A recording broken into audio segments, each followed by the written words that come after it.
Hi all, welcome back to my channel. അപ്പോൾ ഇന്നത്തെ വീഡിയോയിലേക്ക് എല്ലാവർക്കും സ്വാഗതം. ഇന്നൊരു ഈവനിങ് വ്ളോഗാട്ടോ. ഇന്ന് മോക്കും ക്ലാസ്സിലായിരുന്നു. അപ്പോൾ ഞങ്ങളൊന്ന് കിടന്ന് ഉറക്കത്തിൽ നിന്നൊക്കെ എണീറ്റപ്പോൾ ഏകദേശം ഒരു 4 മണിയൊക്കെ ആയിരുന്നു. സാധാരണ ഞാൻ അങ്ങനെ പകൽ ഉറങ്ങാറില്ല. നിസ്കാരമൊക്കെ ഇല്ലാത്തപ്പോഴാണ് ഞാൻ കുറച്ച് നേരം കിടക്കാറ്.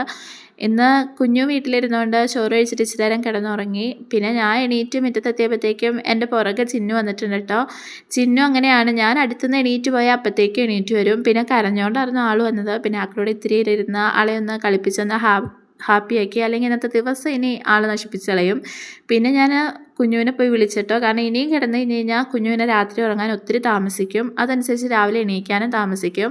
നാളെ ആണെങ്കിൽ ക്ലാസ്സും ഉണ്ട്. അപ്പോൾ ഞാൻ ആളെ ഒന്ന് വിളിച്ച് എണീപ്പിക്കാൻ വേണ്ടി പോയിട്ടോ. കുറച്ച് നേരം ബുദ്ധിമുട്ടിയിട്ടാണ് അവൾ എണീറ്റ് വന്ന ഒരു മുടിയൊക്കെ ഒന്ന് കെട്ടിവെച്ചു. കുളിയും കഴിഞ്ഞ് ചോറും നിന്ന് കിടന്നതല്ലേ, മുടിയൊക്കെ ഏകദേശം പടർന്നിരിക്കുമായിരുന്നു. പിന്നെ ഈ പറയും പോലെ ആക്കും എന്തോ അങ്ങനെ പതിവില്ലാണ്ട് കിടന്നുറങ്ങിയിട്ട് തലയ്ക്കൊക്കെ ഒരു ഇതായിട്ട്, ഉമ്മി എനിക്ക് ഇച്ചിരി നേരോടെ കിടക്കണം, ഉമ്മി എനിക്ക് വേണം, ഞാൻ എവിടെയെങ്കിലും ഇന്ന് ഇച്ചിരി ഇരിക്കട്ടെ എന്നൊക്കെ പറഞ്ഞിരിക്കുക. എന്നിട്ട് പിന്നെ ഞാൻ ആളെ വിളിച്ച് മുറ്റത്ത് കൊണ്ടേ ഇരുത്തി ഇച്ചിരി വർത്താനമൊക്കെ പറഞ്ഞ് ആളെ ഒന്ന് ഓക്കെ ആക്കിയിട്ടോ. ആ സമയമായപ്പോഴത്തേക്കും ചിന്നു അപ്പുറത്തെ വീട്ടിലേക്ക് പോയിട്ടുണ്ട് കേട്ടോ. അവിടുത്തെ ചേച്ചീൻ്റെയും ചേട്ടൻ്റെയും കൊച്ചാണ് അവളിനെ അങ്ങോട്ട് പോയി, അങ്ങോട്ട് എടുത്തുകൊണ്ട് പോയി. പിന്നെ ഞങ്ങൾ അടുക്കളയിൽ കയറി. പിന്നെ ഇന്ന് കുഞ്ഞു എൻ്റെ തൊട്ട് പിറകെയുണ്ട്, അല്ലെങ്കിൽ എണീറ്റ് ഒന്ന് ഫ്രഷ് ആയി കഴിഞ്ഞ് കഴിഞ്ഞാൽ പിന്നെ TV വെച്ച് തരാൻ പറയും. ഇന്ന് എന്നാണെന്നറിയില്ല, ഇന്ന് ഉമ്മയുടെ കൂടെ ഞാനും അടുക്കളയിലേക്ക് വരും, എന്നെ ഹെൽപ്പ് ചെയ്യാനാണെന്നും പറഞ്ഞാണ് വന്നിരിക്കുന്നത്. ഇന്ന് കുഞ്ഞുവിൻ്റെ സ്കൂളിൽ നിന്ന് പിള്ളേരെല്ലാം ടൂർ പോയേക്കും കേട്ടോ. കുഞ്ഞു പോയിട്ടില്ലായിരുന്നു, കാരണം അവൾക്ക് എന്നും തന്നെ പനിയാണ്. ആഴ്ചയിൽ 3-4 ദിവസം ലീവായിരിക്കും. അപ്പോൾ ഞാൻ ഈ പ്രാവശ്യം എന്തായാലും വിട്ടില്ല. ഈ പ്രാവശ്യം പോകേണ്ട, അടുത്ത വർഷം വിടാമെന്നും പറഞ്ഞ് വിട്ടില്ല. ആ പറഞ്ഞ പോലെ തന്നെ അവൾക്ക് ഇന്നലെ തൊട്ട് ചെറിയൊരു പനി തുടങ്ങിയിട്ടുണ്ട്. അപ്പോൾ ഈ ഒന്നാമത് പോയിട്ട് വന്നു കഴിഞ്ഞാൽ ഐസ്ക്രീമും കഴിച്ച് തണുപ്പൊക്കെ അടിച്ച് പോയിട്ട് വന്ന് 2 ദിവസമൊക്കെ ആകുമ്പോഴത്തേക്കും വീണ്ടും തുടങ്ങും അസുഖം. ഞാൻ അതുകൊണ്ടാട്ടോ വിടാത്തത്. ആൾക്ക് പിന്നെ പറഞ്ഞ് മനസ്സിലാക്കിയപ്പോൾ ഓക്കെ ഞാൻ പോളാം ഉമ്മി, അന്ന് അടുത്ത പ്രാവശ്യം വിട്ടാൽ മതി, അസുഖമൊക്കെ മാറിയിട്ട് വിട്ടാൽ മതി എന്നും പറഞ്ഞ ആൾ സമ്മതിച്ചു. അതുകൊണ്ട് പിന്നെ നമുക്ക് വലിയ ബുദ്ധിമുട്ടൊന്നുമില്ല കേട്ടോ, വാശി പിടിച്ചൊന്നുമില്ല ആൾ. പിന്നെ ഒരിത്തിരി കടിഞ്ചായ ആയിട്ട് വെച്ചിട്ടുള്ളൂ. പൊതുവേ ഞാൻ അങ്ങനെ ചായ കുടിക്കാറില്ല. വൈകിട്ട് തോന്നിയാൽ മാത്രമേ ചായ വയ്ക്കാറുള്ളൂ. പറയും പോലെ തണുപ്പൊക്കെ ആണെങ്കിലും അങ്ങനെയൊക്കെ ഞാൻ ചായ വയ്ക്കാറുള്ളൂ. പിന്നെ ഇന്ന് ഈ ഉറക്കത്തിൽ നിന്ന് എണീറ്റ് എൻ്റെ തലയ്ക്കൊരു മത്ത് പിടിച്ച അവസ്ഥയായിരുന്നു. അതുകൊണ്ടാണ് ഞാൻ ചായ വെച്ചത്. ചായയും ഒരുപാടൊന്നും വെച്ചിട്ടില്ല കേട്ടോ. ഞങ്ങൾക്ക് രണ്ടുപേർക്കും ഏകദേശം കറക്റ്റ് ഒരു ഗ്ലാസ് അത്രേ ഉണ്ടായിരുന്നുള്ളൂ. പിന്നെ ചിന്നു ഇല്ലാത്തതുകൊണ്ട് ചിന്നുവിന് ഞങ്ങൾ ഈ കൂട്ടത്തിൽ കൂട്ടിയിട്ടില്ല. ചിന്നു ഇനി അവിടുന്ന് ചായയൊക്കെ കുടിച്ചിട്ടാണ് ആൾ വരുള്ളൂ.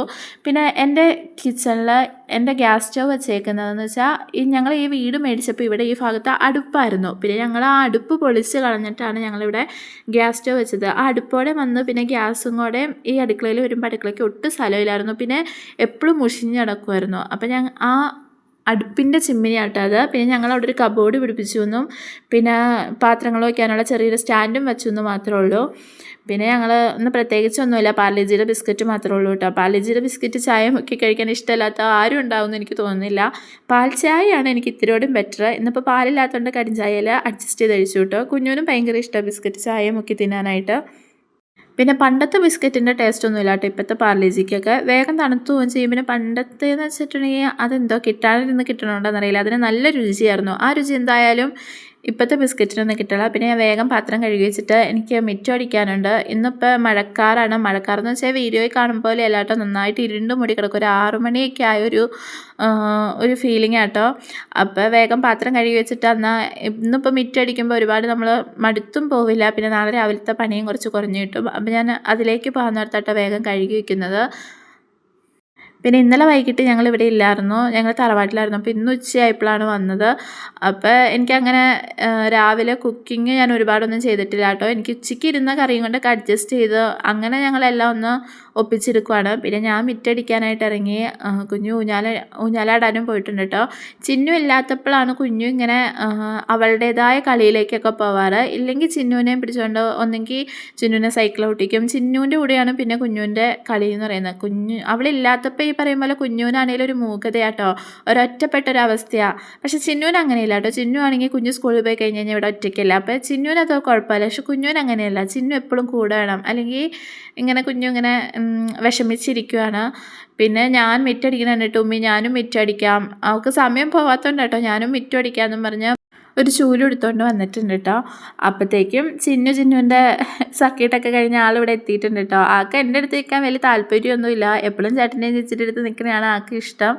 പിന്നെ വന്നു കഴിഞ്ഞപ്പോൾ ഞാൻ പിന്നെ അവക്കടെ സൈക്കിളിൽ ഇരുത്തിയിട്ട് പിന്നെ കുഞ്ഞു നോക്കിക്കോളും. ഇനിയിപ്പോൾ എനിക്ക് ആ പരിസരത്തേക്ക് നോക്കേണ്ട ആവശ്യമില്ല.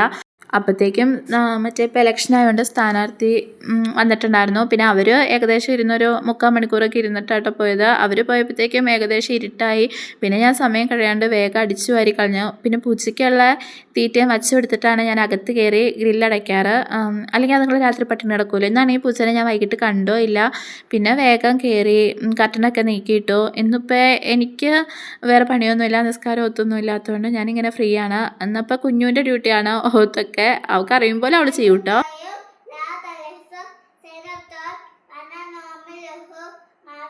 നല്ല മൂടാണെങ്കിൽ ഞാൻ പറയണതിന് മുമ്പ് കുഞ്ഞൂസ് മേലൊക്കെ കഴുകിയിട്ട് തന്നെ വന്നിരുന്ന് ചൊല്ലും. ചില സമയങ്ങളിൽ അവൾക്കൊരു മടിയുണ്ടാകും, നേരം നമ്മൾ പറഞ്ഞു കൊടുക്കണം. ഇന്നാണെങ്കിൽ ആൾക്ക് ഇത്തിരി നാണമാണെന്ന്, മുഖത്തേക്ക് നോക്കാൻ തന്നെ നാണാവുക ഇങ്ങനെ ഫോൺ ഇങ്ങനെ ഓണാക്കി വെച്ചേക്കണോണ്ട്. പിന്നെ ഏത് മതമായാലും ചെറുതിലെ മക്കളോട് അതിനെപ്പറ്റിയൊക്കെ പറഞ്ഞു കൊടുത്ത് ഇത്തിരിയൊക്കെ വിശ്വാസമൊക്കെ കൊടുക്കണത് നല്ലതല്ലേ. പിന്നെ ഞങ്ങൾ പഠിക്കാനായിട്ടിരുന്നു. പഠിക്കാനിരിക്കുകയെന്ന് പറഞ്ഞാൽ കുഞ്ഞു പഠിക്കാതിരിക്കുമ്പോൾ ചിന്നു അവിടെ കളിച്ചോളും. ഈ റൂമിൽ തന്നെ ഞാൻ കളിപ്പാട്ടം വെച്ചേക്കണേ. അപ്പോൾ അവൾക്ക് കളിക്കുകയും ചെയ്യാമല്ലോ. കുറേ നേരമൊക്കെ കളിക്കും, കുറേ നേരമൊക്കെ കരയും. അങ്ങനെ സമയം കളയും കേട്ടോ. ചിലപ്പോൾ ഒരു പേപ്പറും പേനയൊക്കെ എടുത്ത് കുത്തി വരയ്ക്കണ കാണാം. അവളെങ്ങനെയെങ്കിലുമൊക്കെ കുഞ്ഞ് പഠിച്ച് കഴിയണവർ അവിടെ ഇരിക്കും കേട്ടോ. ഇന്നലെ കുഞ്ഞ് പോയിട്ടില്ലായിരുന്നു പനി ആയതുകൊണ്ട്. അപ്പോൾ ഇന്നലത്തെ ഹോംവർക്കും ഒക്കെ ചെയ്യാനിരിക്കണ്ടായിരുന്നു. അപ്പോൾ ഇന്ന് ഏകദേശം അങ്ങനെ സമയം പോയിട്ടോ. പിന്നെ ചിന്നുവിന് ചിന്നു വയലൻ്റ് ആയപ്പോഴത്തേക്കും ഞാനും കൂടെ ഇറങ്ങിയിരുന്നു. എഴുതാനും കളിക്കാനും ഒന്ന് കൂടിയപ്പോൾ ആളൊന്ന് സൈലൻ്റ് ആയിട്ടുണ്ട് കേട്ടോ. അല്ലെങ്കിൽ കുഞ്ഞുവിനെ പഠിപ്പിക്കില്ല, കുഞ്ഞിൻ്റെ ബുക്കിന് വേണ്ടി അടി, അവക്കടെ പെൻസിലിന് വേണ്ടിയൊക്കെ അടിയായിരിക്കും. പിന്നെ പഠിത്തം കഴിഞ്ഞ് കഴിഞ്ഞാൽ പിന്നെ ഞാനാണിന്ന് ബുക്ക് എടുത്ത് എന്നും വയ്ക്കാറ്. ഇന്നിപ്പോൾ വീഡിയോ ഓണായിരിക്കണോണ്ട് ഉമ്മി ഞാനെടുത്ത് വെച്ചോളാം, ഉമ്മി ചിന്നുവിനെ നോക്കിയാൽ എന്ന് പറഞ്ഞ് ചിന്നുവിനെ എൻ്റെ തന്നിട്ട് പുള്ളിക്കാരത്തി എടുത്തു വെക്കണേ കേട്ടോ. പക്ഷെ അത് സെറ്റാവുള്ള ആൾ എത്രയൊക്കെ നോക്കിയിട്ടും ബാഗിൽ അത് സെറ്റായി വെക്കാൻ പറ്റുള്ള. പിന്നെ ഞാൻ തന്നെ മേടിച്ചത് വെച്ചു കൊടുത്തു. പിന്നെ ആൾ പറഞ്ഞത് ഞാനിന്ന് ബോക്സും പെൻസിലൊക്കെ ഞാൻ സ്വയം വെച്ചോളാം എന്നും പറഞ്ഞ് പിന്നെ അത് പുള്ളിക്കാരത്തി തന്നെ സ്വയം എടുത്ത് വെച്ചിട്ടുണ്ട് കേട്ടോ. അവൾക്ക് അതിനുള്ളൊരു എക്സ്പീരിയൻസ് ഒന്നും ആയിട്ടില്ല. കാരണം ബുക്കൊക്കെ വെച്ചാൽ ഒരു അങ്ങോട്ട് തിരിച്ച് ആൾ ഉദ്ദേശിക്കുന്ന മട്ടിലും ആവില്ല. പിന്നെ ലാസ്റ്റത്തെ ഇവിടുത്തെ വഴക്കെന്ന് പറഞ്ഞാൽ ടോയ്സ് എടുത്ത് വയ്ക്കാനാട്ടോ. കുഞ്ഞ് പറയും ഞാൻ കളിച്ചിട്ടില്ല, ഞാൻ എടുത്ത് വയ്ക്കില്ല എന്ന്. പിന്നെ ഞാൻ രണ്ടോടെയും കൂടി ഇങ്ങനെ അഡ്ജസ്റ്റ് ചെയ്ത് പറഞ്ഞ് ഒന്ന് സെറ്റാക്കി വയ്ക്കും. അപ്പോഴത്തേക്കും സമയം 7:45 ആയിരുന്നു. പിന്നെ ഞാൻ വേഗം കിച്ചണിൽ കയറി കറി ഉണ്ടാക്കാൻ ഓർത്തു. കാരണം പിള്ളേർക്ക് ചോറ് കൊടുക്കേണ്ട സമയമായിട്ടുണ്ട് കേട്ടോ. ഇന്നിപ്പോൾ പ്രത്യേകിച്ചൊന്നും കറിയില്ല, മുട്ടത്തോരൻ ഉണ്ടാക്കിയാൽ മതി എന്ന് പറഞ്ഞു കുഞ്ഞു. ഞാൻ ഇത്തിരി പുളിശ്ശേരി ഉണ്ടാക്കാൻ ഓർത്ത് പറഞ്ഞു വേണ്ട ഉമ്മി എനിക്ക് മുട്ടത്തോരനും ചോറും മതി എന്ന് പറഞ്ഞാൽ എന്നാൽ പിന്നെ ഞാൻ അതിലേക്ക് പോയിട്ടുണ്ട്. അതാവുമ്പോൾ ആൾ കഴിക്കുകയും ചെയ്തോളും. പിന്നെ ചിന്നുവിനുള്ള ചെറിയൊരു മീനും എന്ന രീതിയിൽ അത് കൊടുക്കുകയും ചെയ്യാമല്ലോ. ചിന്നുവിനെല്ലാം മീനാണ്, ഇറച്ചി മീനും മുട്ടയൊക്കെ മീനാണ്. പിന്നെ ഞാൻ ഇച്ചിരി പപ്പടം ഇരുന്നതും കൂടെ വറുത്തെടുത്തിട്ടുണ്ട്. അതാവുമ്പോൾ രണ്ടുപേർക്കും നല്ല ഹാപ്പി ആട്ടോ. പപ്പടം കണ്ടു കഴിഞ്ഞാൽ കളർ കണ്ടു കഴിഞ്ഞാൽ തന്നെ കഴിച്ചോളും. ഞാൻ എപ്പോഴും വറുത്തെടുക്കാറില്ല, ആഴ്ചയിൽ 1-2 തവണ അല്ലെങ്കിൽ സ്കൂളിലൊക്കെ കൊടുത്തു വിടാറുള്ളൂ. അപ്പോൾ ഇന്നിപ്പോൾ വേറെ പ്രത്യേകിച്ചൊന്നും ഇല്ലാത്തതുകൊണ്ട് ഞാൻ പപ്പടവും വറുത്തു മുട്ടയും എടുത്തിട്ടുണ്ട്. അപ്പോൾ കഴിച്ചോളും. ഈ മുട്ടത്തോരൻ എന്ന് പറയുന്നത് അത്തിരി വലിയ സംഭവമൊന്നുമല്ല കേട്ടോ. ചുമ്മാ നമ്മൾ സവോളയൊക്കെ ഒന്ന് വഴറ്റിയിട്ട് അതിലേക്ക് ഇച്ചിരി മുളക് പൊടിയും മഞ്ഞൾപ്പൊടിയും ഇട്ട് മുട്ടയിട്ട് ശരിക്കും ചിക്കി എടുത്ത് വേവിച്ചെടുക്കണം. അതിൻ്റെ അകത്ത് തേങ്ങയൊക്കെ ഇടാറുണ്ട്, പക്ഷേ ഞാനിപ്പോൾ അങ്ങനെയൊന്നും ചെയ്യുന്നില്ല. ഒന്ന് ഈസി ആയിട്ടതാക്കി എടുത്താട്ടോ. പിന്നെ ഒരുപാട് മുളക് പൊടി ഒന്നും നമ്മൾ മക്കൾക്ക് കൊടുക്കുമ്പോൾ ചേർക്കരുത്, ഒരു സ്വല്പം മാത്രം, ഒരു ഇത്തിരി ഒന്ന് കളറിന് മാത്രം ചേർക്കുക. പിന്നെ നമുക്കാണെങ്കിൽ അത്യാവശ്യം നന്നായിട്ട് കുരുമുളക് പൊടിയും തേങ്ങയും ഒക്കെ ഇട്ട് പച്ചമുളകും ഇത്തിരി വെളുത്തുള്ളിയൊക്കെ ഇട്ട് അടിപൊളിയായിരിക്കും കേട്ടോ. ഇപ്പം ഞാൻ മക്കൾക്കായതുകൊണ്ട് ഒരുപാട് ആർഭാടമൊന്നും ആക്കിയിട്ടില്ല. പിന്നെ ഞാൻ പപ്പടവും എടുത്തിട്ടുണ്ട്, പിന്നെ അച്ചാറും. ഇപ്പോൾ അവർക്കത് മതി. എന്തായാലും തീറ്റിക്കാനായിട്ട് നമ്മളൊരു 1-1.5 മണിക്കൂർ നമ്മൾ കഷ്ടപ്പെടണം. രാവിലെയൊക്കെ ആണെങ്കിൽ ഞാൻ രണ്ടുപേർക്കും പാത്രത്തിൽ വെച്ച് കൊടുക്കും, പക്ഷെ രാത്രി ഞാൻ അങ്ങനെ വെച്ച് കൊടുക്കാറില്ല. ഇനി ഇതിൻ്റെ പുറകെ അടിക്കാനും ഒക്കെ നടക്കൽ പാടാണ്. താനും ഒന്നടിക്കണം, പിന്നെ ഈ തുടയ്ക്കേണ്ടി വരും ഇവരിങ്ങനെ കറിയൊക്കെ നിലത്തോടെ വെച്ചിട്ട്. അപ്പോൾ ഞാൻ രാവിലെയാണ് ആ പരിപാടി കൊടുക്കാറുള്ളൂ. വൈകുന്നേരം ഞാൻ രണ്ടുപേരെയും പിടിച്ചിരുത്തി തീറ്റിക്കുക കേട്ടോ ചെയ്യാറ്. ചില സമയത്ത് ചിന്നു ഇരുന്ന് കരയും തുപ്പും, എന്നാലും ഞാൻ എങ്ങനെയും എടുത്ത ചോറ് തീറ്റിച്ചിട്ടേ ഞാൻ വിടാറുള്ളൂ. പിന്നെ ഞാൻ വേഗം ലാസ്റ്റത്തെ ടച്ചപ്പ് എന്ന് പറയുമ്പോൾ ലാസ്റ്റ് എല്ലാം ഒന്ന് തടച്ചെടുത്ത് നമ്മുടെ തട്ടൊക്കെ ഒന്ന് തുടച്ചെടുത്തിട്ട് പോയി കിടന്നാൽ മാത്രമാണ് രാവിലെ എണീക്കുമ്പോൾ നമുക്ക് കിച്ചണിൽ കയറി ഒന്ന് പണിയാൻ പറ്റുള്ളൂ. ഒരു പാത്രം കഴുകാൻ ഇട്ട് കിടന്നു കഴിഞ്ഞാൽ സത്യം പറഞ്ഞാൽ നാളത്തെ പണി നീങ്ങില്ല. അങ്ങനെ ഒരു ചിന്തയാട്ടോ. എനിക്കൊന്നും എല്ലാ അമ്മമാർക്കും അങ്ങനെയാണ്. ചില സമയങ്ങളിൽ എന്തെങ്കിലുമൊക്കെ ഫംഗ്ഷനൊക്കെ ശേഷം നമ്മളെയും കൊണ്ട് ഓടില്ലാത്തൊരു സമയമുണ്ടല്ലോ, അങ്ങനെയുള്ള സമയത്ത് മാത്രം ഞാൻ പാത്രങ്ങൾ കഴുകാറുണ്ട് ഇടാറുള്ളൂ. എന്നാലും ഞാൻ അതിൻ്റെ വേസ്റ്റൊക്കെ കളഞ്ഞിട്ട് ജസ്റ്റ് ഒന്ന് വെള്ളം ഒഴിച്ചിട്ടേക്കും. മാക്സിമം ഞാൻ കഴുകി വെച്ചിട്ട് ഒരു പാത്രം പോലും ഇടാണ്ട് ഞാൻ കഴുകി വെച്ചിട്ടാണ് കിടക്കാറ്. പിന്നെ എപ്പോഴും നമ്മൾ ഉദ്ദേശിക്കും പോലെ കാര്യങ്ങൾ നടക്കണമെന്നില്ലല്ലോ. നമ്മുടെ വീടിൻ്റെ ഭംഗി കിച്ചണല്ലേ. അപ്പം നമ്മൾ ഏറ്റവും കൂടുതൽ നീറ്റാക്കി വെക്കേണ്ടതും കിച്ചണല്ലേ. അപ്പോൾ രാത്രി കിടക്കുമ്പോൾ അത് നീറ്റായിട്ടിരുന്നാലാണ് രാവിലെ എണീക്കുമ്പോൾ നമുക്ക് പണിയാനുള്ള ഫ്രഷ്നെസ്സും ഒരു സന്തോഷവും ഒരു ഉന്മേഷവും ഒക്കെ കിട്ടുള്ളൂ. ഇത് ഇങ്ങനെ നിരന്ന് പിടിച്ച് കിടക്കണേണ്ട രാവിലെ എണീറ്റ് വരുമ്പോൾ തന്നെ നമ്മുടെ മൂഡ് പോവും. പിന്നെ ഞാൻ വേഗം അരിയും വെള്ളത്തിലിട്ടിട്ട് അരിക്കുള്ള വെള്ളവും വെച്ചിട്ട് വേഗം പെരയ്ക്കകം അടിച്ചു വാരി. പെരയ്ക്കകം എന്നും നമ്മൾ അടിച്ചു വാരണ്ട, രാത്രി അടിക്കണ്ട എന്നൊക്കെ ഓർത്താലും മക്കൾ അതും ഇതൊക്കെ ഇട്ട് എന്നും അടിച്ചു വാരിയില്ലെങ്കിൽ പാറ്റകൾ ഒരുപാടുണ്ടാവാൻ സാധ്യതയുണ്ട് കേട്ടോ. കാരണം ഈ പിള്ളേർ തിന്നതിൻ്റെ ചോറും പറ്റും, എണ്ണമയവും ബേക്കറി ആണെങ്കിലും ബിസ്ക്കറ്റിൻ്റെ പൊടിയും ഒക്കെ കാണും. അപ്പോൾ നമ്മൾ രാത്രി കിടക്കുന്നതിന് മുമ്പ് ഒന്ന് അടിച്ചു വാരിയില്ലെങ്കിൽ ഇത് തിന്നാനുള്ള പാറ്റകൾ വന്ന് വീട് മൊത്തം പാറ്റയാവാൻ സാധ്യതയുണ്ട്. ഇനി എൻ്റെ മെയിൻ പരിപാടി മക്കളെ ഉറക്കലാട്ടോ. അങ്ങനെ ഞാൻ അവരെ ഒന്ന് ഉറക്കി കിടത്തി കഴിഞ്ഞ് കഴിഞ്ഞാൽ പിന്നെ തുണി മടക്കലൊക്കെ ആയിട്ട് എൻ്റേതായ കുറച്ച് പണികളിലേക്ക് ഞാൻ പോകും കേട്ടോ. ചിലപ്പോൾ ഞാൻ TV കാണും, മോക്കടെ യൂണിഫോം തേച്ച് വയ്ക്കും, ചിലപ്പോൾ എനിക്ക് എന്തെങ്കിലുമൊക്കെ എഴുതി വയ്ക്കും. ഞാൻ അന്നൊന്നുണ്ടാവുന്ന എനിക്ക് എന്തെങ്കിലും സന്തോഷം തോന്നിയാൽ ആ സന്തോഷം ഞാൻ എഴുതി വയ്ക്കും. പിന്നെ എന്തെങ്കിലുമൊക്കെ ഞാൻ എന്താ പറയുന്ന കടയിൽ നിന്ന് എന്തെങ്കിലുമൊക്കെ വാങ്ങിച്ചിട്ടുണ്ടെങ്കിൽ എത്ര രൂപയായി അങ്ങനെയുള്ളൊരു ബഡ്ജറ്റൊക്കെ ഞാൻ ഉണ്ടാക്കി വയ്ക്കും. കാരണം നമുക്ക് ഹസ്ബൻഡ് തന്നെ പൈസയ്ക്ക് നമ്മൾ ചിലവാക്കുമ്പോൾ നമുക്കൊരു കണക്ക് വേണമല്ലോ. അങ്ങനെ എന്തെങ്കിലും ഞാൻ എഴുതി വയ്ക്കും. പിന്നെ എത്ര സബ്സ്ക്രൈബേഴ്സായി, എൻ്റെ യൂട്യൂബിൻ്റെ ഓരോ ദിവസത്തെ വളർച്ച എല്ലാം ഞാനത് എഴുതി വെച്ചിട്ടായിട്ട് കിടക്കാറുള്ളൂ.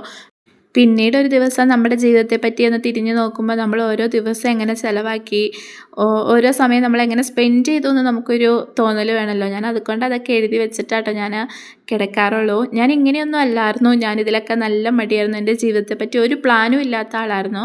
പക്ഷേ പിന്നീട് ഇപ്പം എനിക്ക് എൻ്റെ ജീവിതത്തിൽ ഓരോ മിനിറ്റും എനിക്ക് എങ്ങനെയൊക്കെ ചിലവാക്കണമെന്ന് നല്ല ചിന്തയുള്ള ആളാട്ടോ. ഞാൻ അതിന് വേണ്ടി എന്തെങ്കിലും ഒരു കാരണത്തിന് വേണ്ടി ഞാൻ സമയം സ്പെൻഡ് ചെയ്യാറുണ്ട്. അപ്പോൾ ഇന്നത്തെ എൻ്റെ വീഡിയോ ഇത്രേ ഉള്ളൂ. എല്ലാവർക്കും ഇഷ്ടപ്പെട്ടിട്ടുണ്ടെങ്കിൽ സബ്സ്ക്രൈബ് ചെയ്യണം, ഷെയർ ചെയ്യണം, ലൈക്ക് ചെയ്യണം. അപ്പോൾ അടുത്ത വീഡിയോ കാണാം. താങ്ക്